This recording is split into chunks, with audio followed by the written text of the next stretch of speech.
So you're gonna think I'm a retard for reaching this, for using this as an entryway to this short analysis.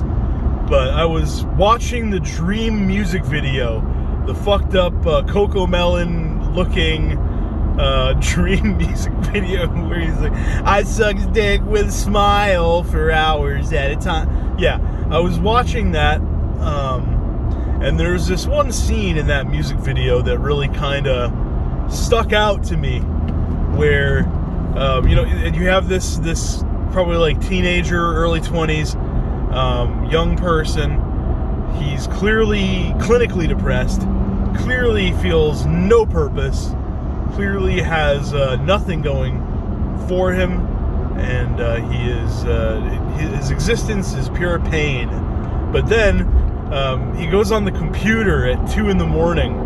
and talks on Discord, and suddenly the room lights up. He's got a big smile on his face now, like a genuine smile, and that's when he's really himself. And that's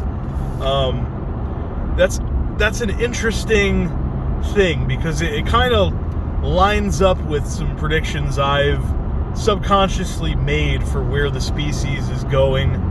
At least for in the next like couple decades, the next couple decades, where things are going. And the thing is, yeah, existence is painful, especially this one. I mean, any existence, even like I go hard against technology, but even existence as a hunter-gatherer or like an Iron Age farmer was painful. Maybe you didn't have the social problems that caused pain for you, but you had other problems. You didn't have to deal with like bureaucracy and just total degeneration of anything of the human spirit. But you had, if you got gout, there wasn't much you could do about it. Just any time, throw a dart at history, and existence is painful. And maybe it's less painful for some people and more painful for others, but generally the base amount of anguish we feel, there's a pretty high standard background anguish to being a human being. And this is something that Buddha kind of talked about. The Buddhists are right in this. Existence is pain. You're going to have some pleasure along with the pain, but pain is a guaranteed part of existence. If you're not feeling pain, at least a dull background level of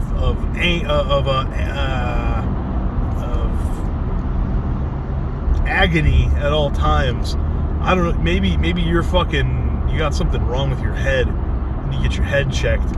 There is a dull background agony, and somehow humanity has gotten this worm in its mind that existence is about minimizing agony, that background agony, or doing away with it entirely, which is impossible. You're never going to reduce or completely eliminate that background level of agony and suffering that is part of being a human being. And in fact, that's a huge part of what makes us human. Anything good about being a human being, you can directly thank that background, cosmic level of agony and pain.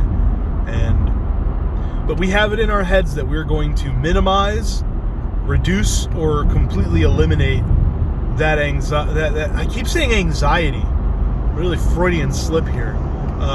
That agony from our lives.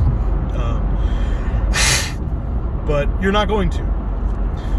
But in our pursuit of this utilitarian world where we try to reduce our own agony, it's not even like maximize pleasure. We just try to maximize pleasure because we think that's a way to reduce agony.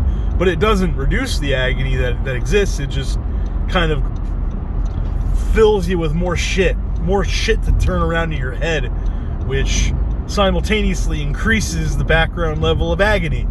You see where I'm going here? So in our pursuit of minimized agony. We are turning ourselves. We're building like this shell, this scaffold of technology around ourselves, and it's like a mollusk. We're turning ourselves into something very soft and pink, and maybe it's tender. Maybe you have your oomphies, but you're really just denying reality. And when that shell is pried away by a seagull, you are helpless and you will die. And that's where I see the species going. If not completely. See, the problem with our situation is the shell that we're building is fucking alive. So either the shell eats us, or we get pried out of it and eaten by something else.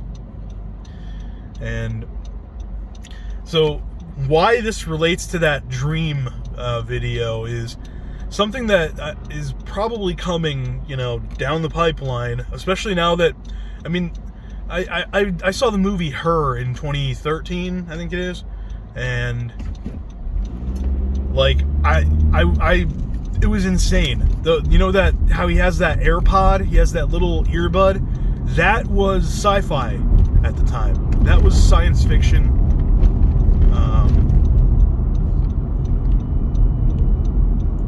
That was science fiction at the time, but now it's just a thing that you can go to Walmart and buy a cheap, shitty version of for practically no money. For as much money as you could beg for in an hour, you can go buy this thing that was like something kind of touted as like sci-fi technology, and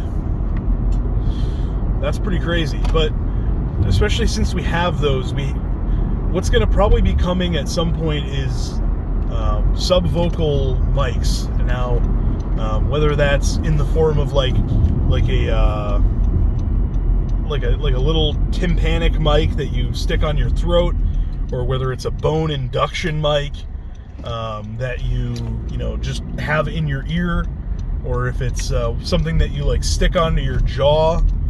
I can't say. Obviously it would be most efficient if it could stick on your throat, but when you kind of think inside your head in words, your throat is reacting, your vocal cords are moving, and a microphone can actually pick those up. That's, if you don't know, in Metal Gear Solid, that's why Solid Snake talks the way he does, because he's using a subvocal throat mic. So and the ones that they have, that the military uses, they're not exactly subvocal, but like it's so that you can talk kind of like this, and the microphone will pick it up without any issues, because it's picking up the vibrations of your throat. Now, if we hit a point where you can literally be talking on a microphone without it being audible, that's going to really change society. Like, I'm sure you've been to a grocery store or a shopping mall, and you see melanated people, you see African Americans, they are walking around, streaming on Facebook Live with like 4 other people yelling. Now imagine everybody's doing that, but it's not even annoying to you, because like that level of obliviousness to the world around you, where you're just, I'm having a fucking conversation with 12 people while I'm supposed to be driving the car or doing my fucking grocery shopping. Now imagine that's everybody, and everybody is using a subvocal, like the closest possible approximation that we have with our technology to telepathy. That's what that is. So imagine you're using your phone and this subvocal throat mic to just telepathically communicate, basically, with people, with people on Discord all day. That's fucked. Do you realize how fucked that is? Do you realize what that is going to do to people?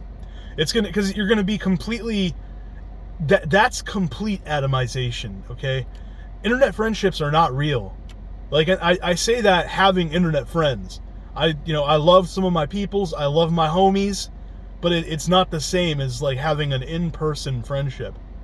And when people have this ability to just pick and choose, from billions of people who they're going to spend all their time interacting with, they're going to shut everything else out.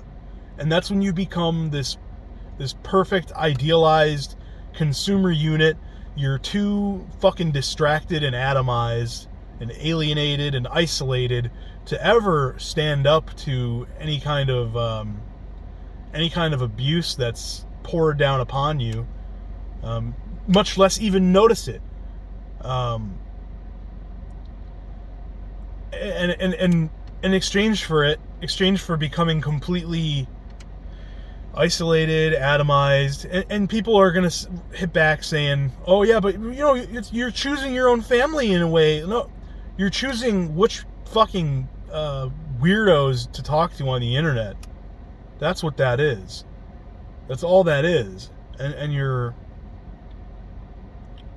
Sorry, I'm losing articulation here because I haven't had my modafinil yet.